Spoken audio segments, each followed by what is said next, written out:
Hello everyone, welcome back to my channel. আসসালামু আলাইকুম। সবাই কেমন আছেন? আজকে আমি আপনাদের সাথে একটি বিরিয়ানির রেসিপি শেয়ার করব। সেটি হচ্ছে প্যাকেট মশলায় তৈরি করব।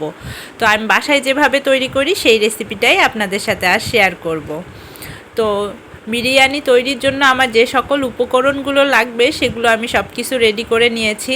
তো প্রথমে আমি এখানে 1 কেজি পরিমাণে জহুরা ব্র্যান্ডের চিনি গুঁড়া চাউল নিয়েছি।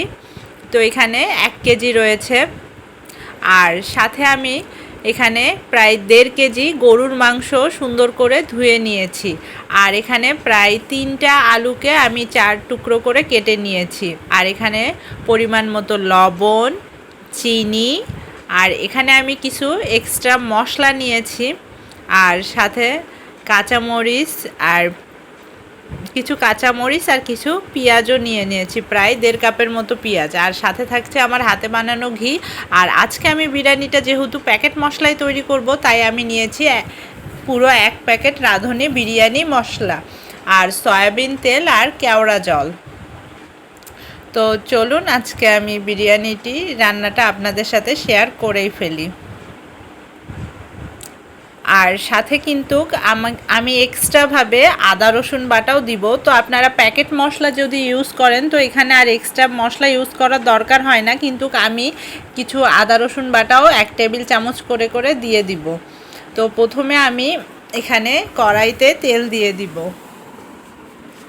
তো এখানে আমি এখানে 250 গ্রাম তেল নিয়েছিলাম। তো আমি এখানে প্রায় 200 গ্রাম তেল দিয়ে দিয়েছি।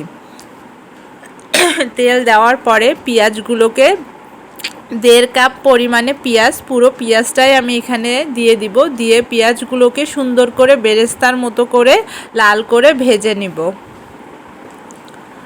আপনারা পেঁয়াজ কুচিগুলোকে সব সময় পাতলা করে স্লাইস করার চেষ্টা করবেন, কারণ পেঁয়াজ কুচিটা যত পাতলা হবে আপনার পেঁয়াজ বেরেস্তা ততটাই সুন্দর হবে।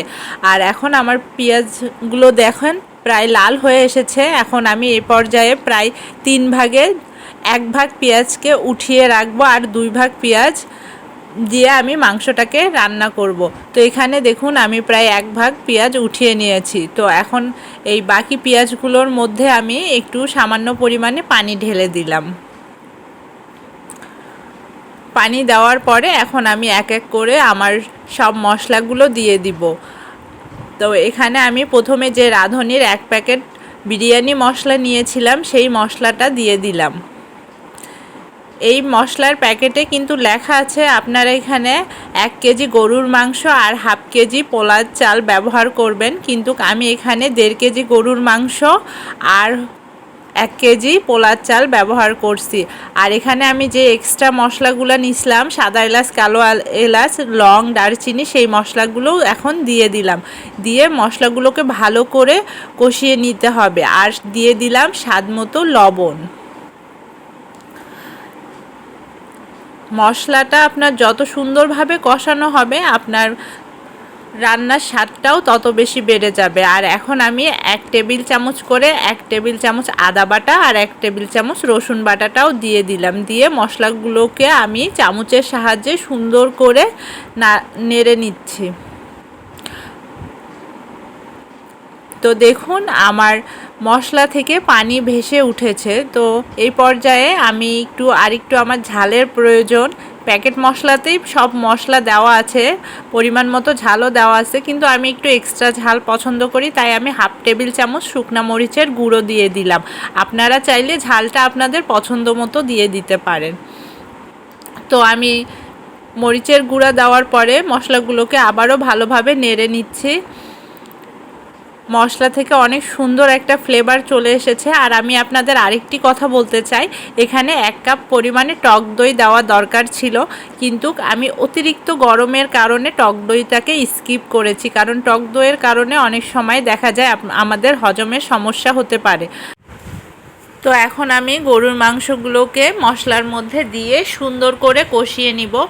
আর মাংসগুলোকে আপনারা প্রায় 10 থেকে 15 মিনিট ধরে সুন্দরভাবে কষিয়ে নেবেন, কারণ মশলাটা তাহলে সুন্দরভাবে মাংসের ভিতরে ঢুকে যাবে। তো আমি আস্তে আস্তে সব মাংসগুলোকে সুন্দরভাবে নেড়ে সামান্য পরিমাণে পানি দিয়ে ঢাকনা দিয়ে ঢেকে দিব কষানোর জন্য। আপনারা চাইলে প্যাকেট মশলা ছাড়াও বিরিয়ানিটা বাসায় ঘরোয়াভাবে কিছু মশলা দিয়েও তৈরি করে নিতে পারেন। এখন আমাদের ঝটপট রান্নার জন্য প্যাকেট মশলাটাই আমরা সবাই বেশিরভাগ ব্যবহার করে থাকি। তো আমার মাংসগুলোকে আমি কষানোর জন্য দিয়ে দিলাম। আর এখানে যে বাকি পেঁয়াজটা তুলে রেখেছিলাম সেই পেঁয়াজের মধ্যে এখন আমি 1 টেবিল চামচ চিনি মিশিয়ে রেখে দিব। তো আমার মাংসগুলো প্রায় কষানো হয়ে গেছে, মাংস থেকে তেল বের হয়ে আসছে। আপনারা ভালো করে দেখলেই বুঝতে পারবেন যে মাংসগুলো কত সুন্দর হয়েছে। আর আমার হাতে অনেক সময় কম ছিল, তাই আমি মাংসগুলোকে তাড়াতাড়ি সিদ্ধ করে নেওয়ার জন্য একটি প্রেসার কুকারে দিয়ে সামান্য পরিমাণে পানি দিয়ে সিটি দিয়ে নিব। এখানে প্রায় আমি 7 থেকে 8টি সিটি দেওয়ার পরে আমার মাংসগুলো প্রায় সিদ্ধ হয়ে গেছে। এখানে মাংসগুলোকে আমি 80% সিদ্ধ করে নিয়েছি। আর মাংসে যে ঝোলগুলো ছিল সেটাও শুকিয়ে একদম তেল বের করে নিয়েছে। এখন আমাদের রান্নার দ্বিতীয় পর্যায়ে চলে আসতে হবে। এখানে আমি একটি বড় পাত্র নিয়ে নিয়েছি আর এখানে আমি প্রায় 50 গ্রাম মতো তেল দিয়ে দিয়েছি, কারণ আমাদের মাংসের মধ্যেই তো প্রচুর পরিমাণে তেল দেওয়াই আছে, তাই আর চালের জন্য বেশি তেলের দরকার নেই। তাই অল্প পরিমাণে তেল দিয়ে এখন আমি চাউলগুলো সব দিয়ে দিয়েছি। আর দিয়ে এই চালগুলোকে আমি প্রায় 5 থেকে 7 মিনিট সুন্দর করে ভেজে নিব।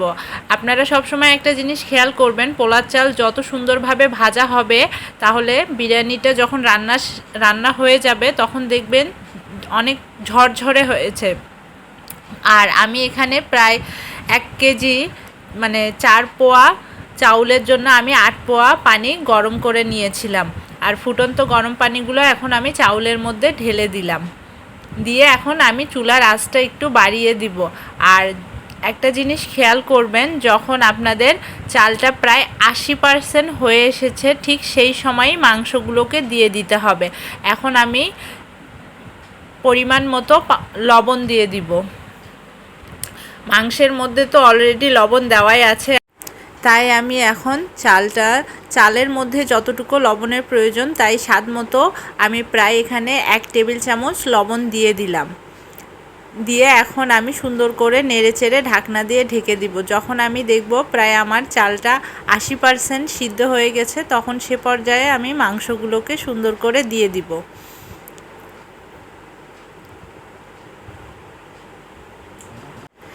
এই রাঁধুনি বিরিয়ানি মশলার প্যাকেট দিয়ে কিন্তু আপনারা ঝটপট সুন্দরভাবে বিরিয়ানি তৈরি করে নিতে পারেন। তো আমার কাছে এটাই বেশি সহজ মনে হয়। তো আমি বিভিন্ন সময় বিভিন্নভাবে রান্না করি, আজকে আমি এই রেসিপিটাই আপনাদের সাথে শেয়ার করলাম। তো দেখুন, কথা বলতে বলতে আমার চালটা প্রায় 80% সিদ্ধ হয়ে গেছে। এখন আমি এই পর্যায়ে আমার আগে থেকেই রান্না করা বিরিয়ানির মাংসগুলো সব দিয়ে দিব। মাংসগুলো দিয়ে দেওয়ার পরে সুন্দরভাবে চামচের সাহায্যে মিশিয়ে নিতে হবে যেন উপর নিচে সমান থাকে। আপনারা সুন্দর করে দেখলেই আমার প্রসেসিংটা বুঝতে পারবেন। এভাবে বিরিয়ানি রান্না করাটা কিন্তু অনেক সহজ। আমি সুন্দর করে নেড়েচেড়ে ঢাকনা দিয়ে ঢেকে দমে দিয়ে দিয়েছিলাম। তো দেখুন আমার বিরিয়ানিটা প্রায় হয়ে এসেছে। অনেকেই নতুন রাঁধুনি পানির তাকটা বুঝেন না। তো আপনারা সবসময় একটা জিনিস খেয়াল করবেন, এক কাপ চাউলের জন্য 2 কাপ পরিমাণে পানি নেবেন। আর এখন আমি এ পর্যায়ে কিছু কাঁচামরিচ দিয়ে দিলাম। আর যেই পেঁয়াজটা আমি তুলে রেখেছিলাম সেটাতে চিনি লাগিয়ে আমি এখন বেরেস্তাগুলোকেও উপরে ছিটিয়ে দিচ্ছি। আর সাথে আমি দিয়ে দিব 1 টেবিল চামচ কেওড়া জল। আপনারা চাইলে এখানে গোলাপ জলও ইউজ করতে পারেন। রাঁধুনি প্যাকেট মশলায় সব কিছুই দেওয়া থাকে, তারপরেও আমি এক্সট্রাভাবে সব মশলা দিয়ে থাকি, তাহলে ফ্লেভার আর স্বাদটা আরও বেশি দ্বিগুণ বেড়ে যায়। তো দেখুন আমার বাসায় কেওড়া জল ছিল, আমি সেটাকে এখন দিয়ে দিলাম। এরপরে আমার নিজের ঘরে তৈরি করা খাঁটি ঘি 1 টেবিল চামচ পরিমাণে দিয়ে দিলাম। বিরিয়ানিটা কিন্তু এখনই দেখতে অনেক বেশি সুন্দর লাগতেছে, খেতেও অবশ্যই অনেক স্বাদ হবে। তো এগুলো সব কিছু দেওয়ার পরে আমি এখন মাঝারি আছে প্রায় 10 থেকে 15 মিনিট দমে দিয়ে দিব। আর এগুলোকে ভালো করে নেড়েচেড়ে মিশিয়ে দিতে হবে। তো আমি এখন আপনারা দেখলেই বুঝবেন, সুন্দর করে আলতোভাবে নাড়তে হবে, বেশি নাড়ানাড়ি করলে জিনিসটা ঘেটে যাবে। তো এখন আমি প্রায় 10 থেকে 15 মিনিটের জন্য দমে দিয়ে দিলাম। তো ব্যাস, আমার বিরিয়ানিটা রান্না শেষ। আমার ভিডিওগুলো যদি আপনাদের কাছে ভালো লেগে থাকে তো আমার চ্যানেলটিকে অবশ্যই সাবস্ক্রাইব করতে ভুলবেন না, আর সাথে লাইক, কমেন্ট আর শেয়ার করবেন। আল্লাহ হাফেজ, সবাই ভালো থাকবেন।